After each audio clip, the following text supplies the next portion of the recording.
Hey, peace, love and light to you all, family. Welcome to another YouTube video with me, your host, Mathix Mahlangu. Now, on today's video, I quickly just want to talk to you about life in general in terms of specifically one emotion, and that emotion would be doubt. And I want to talk to you about why you shouldn't doubt yourself. What is this doubt? Is it wrong when you doubt yourself, when you doubt your potential, when you doubt like trying to see a silver lining in things? What is that? What happens in that? Okay, the first thing you should know is that the human being, when you look at yourself as umuntu, in general, you go through a whole series of emotions. One day you are happy, then the next day you are sad, the next day you are anxious, you are fearful. That's because you are made up of multiple thought processes and multiple emotional processes. You are a being of layers. You are layered. You are not just the physical that you see when you look in the mirror.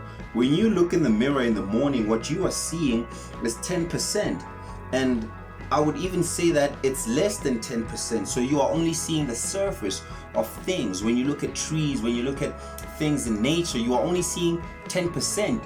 The rest of it, the 90%, would be the energy field that is beyond the physical spectrum that your two eyes can see, the 7-color spectrum. So the rest of that would be energy.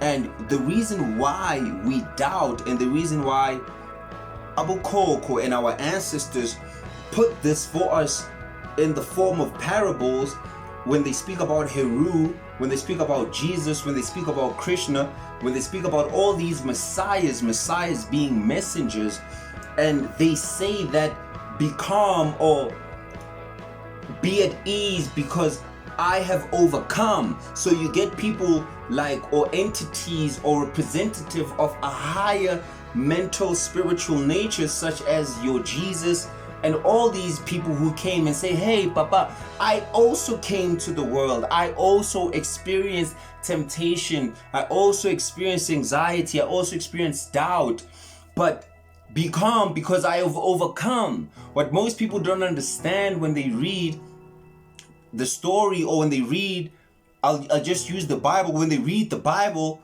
and they hear about the doubting Thomas, they think that it's Thomas. The doubting Thomas is Jesus. The doubting Thomas was representing a state of Jesus's evolution to becoming the Messiah, to becoming the Christ. Because to become a Christ, you have to go through a process. You have to grow. So the disciples of Jesus represent different psychological states. And the moment you come into physicality, you experience these states automatically: fear, doubt, anxiety, greed, jealousy, in different degrees. To some people it's heightened, and this is where you have to now master it. This is what the zodiac signs are. Each sign: Libra, Taurus, Gemini, Virgo, Leo, Sagittarius, Pisces, Aries, Cancer, Capricorn, all of them have their pros and cons, and these pros and cons exist in the psyche. That's why they say, oh, all Libras are indecisive, or all Aries are hard-headed, but they are leaders. It's not that we all have these. We all are the zodiac man. We all are the 12 disciples, the 12 disciplines, and Jesus represents the part that conquers all of them. That's why Jesus went around collecting the disciples. That's why he was like, yo, that's your consciousness, collecting the disciples. That means that you have to discipline yourself. You have to call Thomas the doubter. Thomas the doubter. You have Thomas inside of you. So when Jesus was calling Thomas, he was calling the doubting aspect of his own psyche. And I'm going to tell you why you doubt. You know why we doubt ourselves? We doubt because of a lack of memory. We do not remember who we are. Death is the loss of spiritual memory. I was just talking right now to some of my friends, and we were talking about the book of Jeremiah. In Jeremiah 1:5, it says that Before you were formed in your mother's womb, I knew you, I predestined you, I called you, and I set you apart. And that verse immediately lets you know that, listen, hey, you are what? You are a pre-existent being. So it means before you had this body, before you were a girl, before you were a boy, before you were born into the Mahlangu clan or the Sibande, Sibanyoni, whatever, Ndlovu, whatever surname you carry, whatever name you carry, that it's just something you carry. You are something before that which you took on. So the reason you doubt is because now you identify with the part of you that you became and not the part of you that did the becoming. You see what I'm saying? You forgot the aspect of yourself. It's if I were to give you an example, if we had a play and we had to go have a particular play on a stage, there's two beings happening. There's the you that's gonna play the role of whoever's gonna be on stage, but then there's the real you. So we've now forgotten the real us and we only identify with the character on stage, and that's who we think we are. We've forgotten the one behind the curtains. So the reason we doubt is because of amnesia, memory. We have forgotten who we are. That's why the Messiah complex or the Jesus mindset is like, cheer up, for I have overcome the world. So how do you overcome the world? How do you overcome doubt? By affirmation, by speaking life into yourself, by remembering. This is all about memory. You have to remember who you are, to to put things back together. Remember, make yourself a member. You have to put back your God complex, which is what you forget, which is what you have forgotten, which is what you forget on a daily. When the media tells you that you're not good enough because your skin looks a certain way, or your hair is rough, or you don't have a certain job, or you don't live in a certain country, or you don't make a certain amount of money. And so now the effects, what you became dictates the thing that became the things. There's two aspects of you. There's the cause and the effects. You are dealing with the world of effects, thus you doubt. This is doubt. Doubt exists here in the flesh. The soul doesn't doubt. The spiritual, it knows. But in the physical, you first have to believe. I believe that there's a God. I believe it. And the moment you believe, you leave space for them. Like, I doubt that there's a God. There's another state. That's knowing that you are a God. That's knowing that there is a God or a creator, whatever you want to call it. So there's a difference between believing and knowing. When you know, you know. I know there's a creator. I know that there's divine intelligence, and that divine intelligence exists within me. So even though I may go through different circumstances, these are just the seasons of the realm that I exist in. This is what all movies show you, whether it be Marvel, it be animation, whatever type of movie, the hero always goes to a stage where they're ignorant, and then there's a call to adventure, and then they be like, oh my God, they discover this new power, and then they doubt that power, and then they come to accept that power, and then now they are confident in that power. This is the cycle of life. There will be a point in everyone's journey where they will doubt. All the greats, there was a point when they doubted their potential. They're like, am I really this great? Yes, you are. You are that great, but and the beauty of doubt, because doubt is not bad. Doubt is beautiful because it forces you to remember all the time just how amazing you are. Each time you doubt means that you have to remember how great you are. So every moment you doubt, you remember how amazing you are. So doubt is not bad because doubt makes you be like, but I can do this. I can. So doubt is a process of alchemy. So the doubting Thomas is an alchemical force. It's an alchemical archetype within all of us. So we doubt because we lack the memory. We lack the memory of ourselves being pre-existent beings. So now we walk about in the world struggling, hustling, and all these words. I gotta grind. I gotta survive. I have to. All of this is yours, but because you don't know, you think that something is watching you and saying, don't do this, do that, and then you feel like there's this thing suppressing you, and the whole time you don't know that it's all within you. It's all within you. Where this is the temple of God. This is what you took on. This is what you became. This would not activate, this would not work if you were not a divine. This runs due to something outside. This is the creator of all things is unmanifest, but is responsible for all things manifest. The creator of all things is beyond time and space, but is responsible for time and space. It's unbound and unlimited, but is responsible for the bound and limited. And you are part of that thing. So you put on these limitations upon yourself. There's no outside force imposing. God already, the creator already gave you everything that you need. But for some reason, which I will speak about in another video, you felt that the Garden of Eden was just too perfect, and you were like, God, what did I do to deserve this amazingness? What did I do? And in that, you came down on a journey of self-discovery.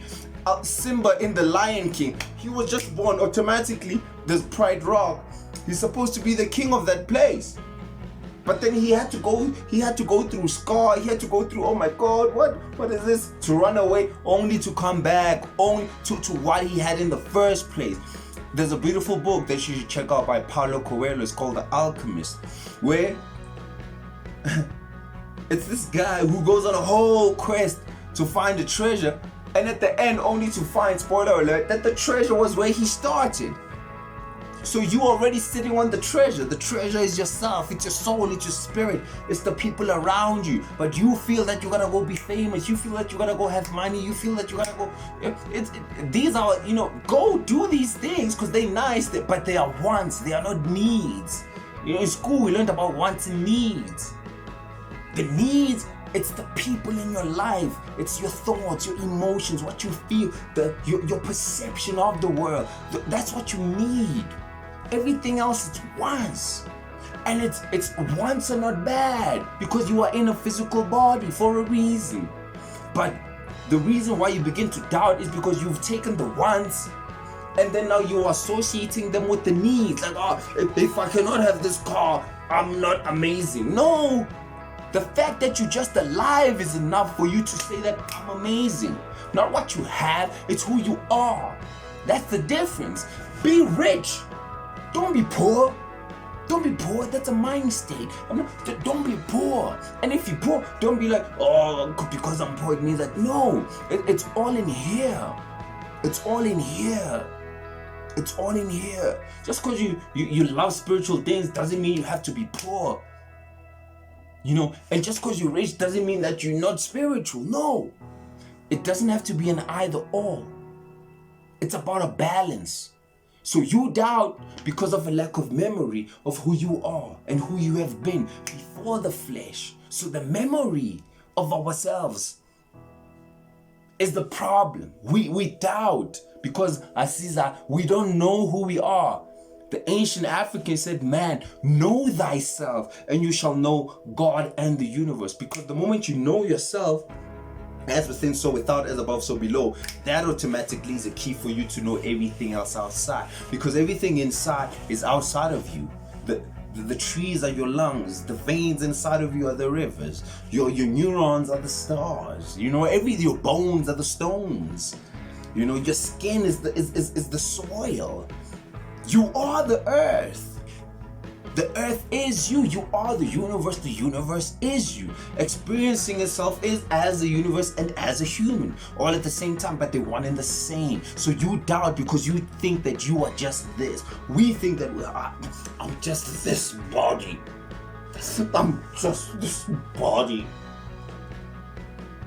I have a dark skin, and the world tells me that I need to be light, so I'm not good enough. The dark skin versus the light skin slave. That's all it is. Oh, I'm an African. I want to be more European, you know? What? This is just a suit. This is just a suit. So don't doubt yourself.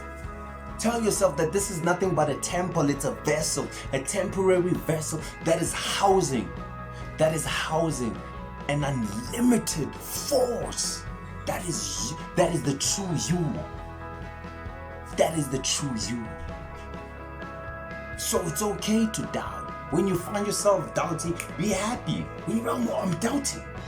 This is an opportunity for me to remember who I really am. Why am I doubting? Am I really gonna make it in this business? Am I really gonna make it in this industry? Am I really gonna become the artist that I see myself as? Am I really gonna become this successful businesswoman, businessman? Am I really gonna help my people remember? Am I really gonna help my people remember their history? Am I really gonna, all these things where you're like, am I really? That's doubt.